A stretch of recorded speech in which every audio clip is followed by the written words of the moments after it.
Halo guys, welcome back to my channel. Nah, video kali ini kita mau bahas ya. Kita mau bahas mengenai review. Ya, mengenai review. Jadi, gimana kita sebagai penjual di Shopee, kita mesti berespon terhadap review yang kurang mengenakan buat kita. Mungkin di bintangnya bintang 1, bintang 2, atau bintang 3 ya. Karena bintang 3 ke bawah itu sudah termasuk golongan yang kurang bagus sebetulnya.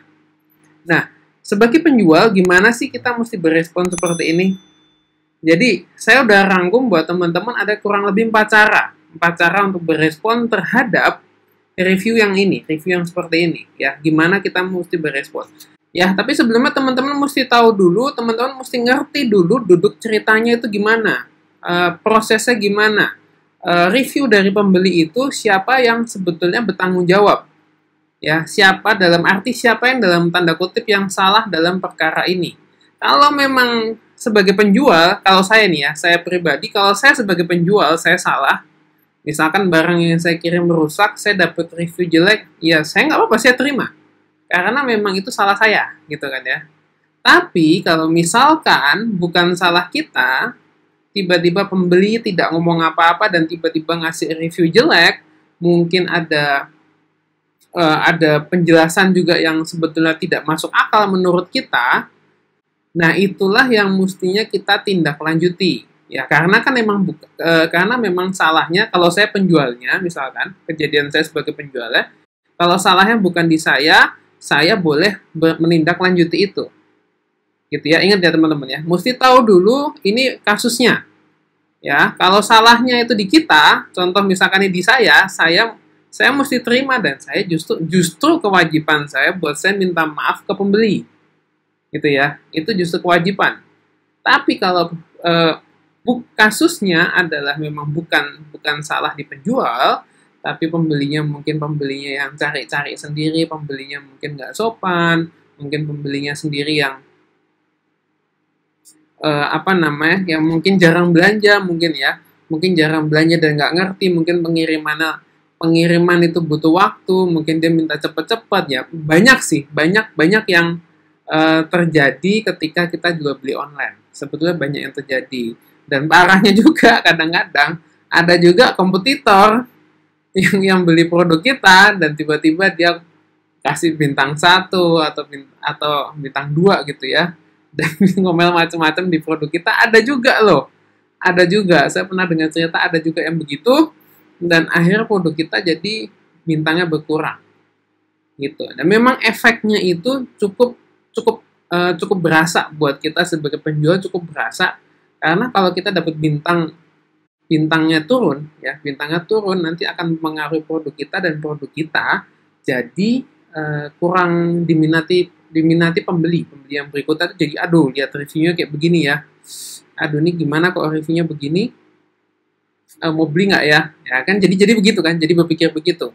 Terutama buat teman-teman ya yang kerjanya benar-benar mengandalkan hidup dari jualan online doang. Nah, itu pasti sangat ngefek. Ya, pasti sangat ngefek karena saya sendiri full time di jualan online. Jadi saya berasa betapa berartinya sebuah review. Gitu ya. Nah, oke teman-teman. Nah, satu hal lagi yang teman-teman perlu ingat adalah teman-teman perlu ingat, ya, teman-teman penjual ya, perlu ingat kalau pembeli itu adalah raja. Tetap pembeli, kalau teman-teman ketemu pembeli yang model kayak apapun, mulai dari pembeli yang sopan, yang baik, sampai pembeli mungkin ada pembeli yang resek, mohon maaf tidak bermaksud menyinggung siapapun. Nah, kita mesti menganggap mereka tetap sebagai raja. Kita mesti tetap sopan. Ya, jadi saya kurang setuju kalau ada penjual yang kadang-kadang suka kelepasan ya. Misalkan pembelinya ini nyolot terus. Ya, pembelinya suka nyerang kita terus. Kadang-kadang ada juga penjual yang kelepasan, jadi ikut nyolot. Jadi nyolot. Jadi nggak kelar-kelar di situnya. Ya, nggak kelar-kelar, jadi makin panas. Nah, saran saya jangan seperti itu. Ya, saran saya kalau kita sebagai penjual, kita mesti menghormati pembeli apapun seperti siapapun dan apapun yang dicat oleh pembelinya. Gitu ya. Kita tetap menghormati, kita kasih respon yang baik, Tetap kalau pembeli ngomong apa kita mohon maaf ya kak ya mohon maaf kalau tidak memuaskan kakak, mohon maaf. Karena itu jauh lebih baik teman-teman. Jauh lebih baik seperti itu daripada teman-teman ikut nyolot, siapa tahu dia screenshot masuk surat pembaca, teman-teman lebih susah lagi. Gitu kan ya. Oke, nah sekarang gimana ya caranya mengatasi review yang kurang mengenakan? Dalam arti bukan salah kita ya, dalam arti saya bahas ini bukan salah di penjual. Ya, gimana? Gimana caranya? Nah, yang pertama adalah teman-teman kontak pembelinya. Kontak pembelinya dijelaskan, Kak, mohon maaf ya, seperti tadi yang saya bilang ya, tetap kita mesti menghormati, Kak, mohon maaf. Kenapa ya, Kak, kalau boleh tahu kok ngasih reviewnya review bintang 1? Nah, nanti pembeli akan menjelaskan, oh begini-begini, oh, oke, mohon maaf ya, Kak ya, kalau begini, saya jelaskan dulu. Kalau udah selesai, beres, misalkan hanya kesalahpahaman saja, minta tolong untuk pembelinya mengubah, mengedit bintangnya, gitu ya. Itu cara yang pertama. Nah, cara kedua, teman-teman bisa juga teman-teman kontak ke CS Shopee, minta tolong CS Shopee. Tapi caranya ini step-stepnya cukup panjang, setahu saya. Kontak CS Shopee, kasih tahu kalau misalkan ada kasus seperti ini. Nah, tapi nanti pihak Shopee juga akan ngecek dulu teman-teman. Nggak selalu serta-merta penjual dibela gitu, nggak. Ya, pihak Shopee nanti akan berusaha lihat ini kasusnya gimana. Ya, nanti ada beberapa step yang mesti kita lakukan sesuai dengan arahan pihak Shopee. Ya, dan Shopee akan mempertimbangkan apakah akan mengabulkan permintaan kita, request kita untuk menghapus ulasan tersebut. Ya, pihak Shopee yang mempertimbangkan, bisa dibantu dihapus sama Shopee, bisa juga tidak. Ya, nanti Shopee yang akan menengahi di situ.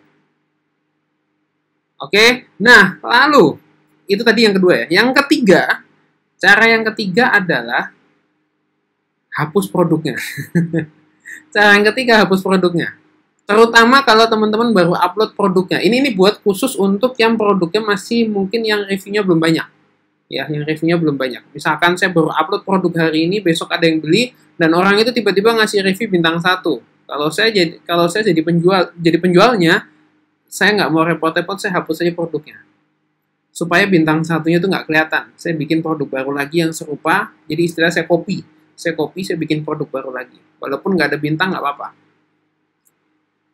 Nah, itu kalau saya. Tapi kalau Anda sudah produknya reviewnya udah banyak banget, saya rasa sih ada bintang 1 di situ pun nggak akan ngefek. Ya, karena udah ada bintang-bintang yang lainnya yang nutup. Kan itu kan di average ya, rata-rata ya. Di rata-rata kalau udah bintang 5 udah 10 kali dapat bintang 1 itu nggak akan ngefek, nggak akan goyang karena rata-ratanya udah lebih banyak bintang 5-nya gitu teman-teman ya. Oke, cara yang terakhir yang biasanya saya lakukan adalah ini agak ekstrim ya. Cara yang terakhir adalah saya cuekin aja. Kalau saya lebih suka saya nggak mau ambil pusing kalau memang saya dapat review bintang 1, ya sudah, saya nggak mau ambil pusing. Kalau memang saya salah, saya minta maaf. Kalau memang bukan salah saya, tapi memang pembelinya yang mencari-cari dalam tanda kutip, cari-cari perkara, ya sudah, saya sih cuekin aja. Menurut saya nggak worth it untuk memikirkan itu. Yang penting kita kejar penjualannya lagi untuk menutup bintang 1 yang tadi. Ya kan, kita kejar penjualan, kita dapat bintang 5, nanti lama-lama bintang 1 juga lama-lama akan ketutup sendiri.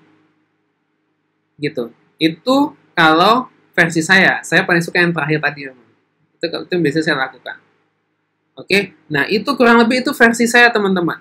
Ya, versi saya, teman-teman lebih prefer yang mana bisa teman-teman pertimbangkan. Ya, yang pasti yang saya tekankan ke teman-teman, yang saya perlu ingatkan lagi ke teman-teman adalah tetap hormati pelanggan, tetap hormati pembeli, ya, apapun yang terjadi. Oh ya, satu lagi tambahan. Kita sebagai penjual, kita punya fitur untuk ngeblok customer, ngeblok pembeli. Itu bebas kita gunakan, ya. Kita bebas gunakan kapanpun. Tapi saya saya tekankan fitur blok pembeli itu kita mesti gunakan dengan cara yang cara yang sopan juga. Ya, jangan sampai proses pengiriman belum selesai, teman-teman dikomplain, teman-teman tiba-tiba blok. Ya jangan juga. Jangan diblok. Kalau saya, biasa saya selesaikan semua masalahnya.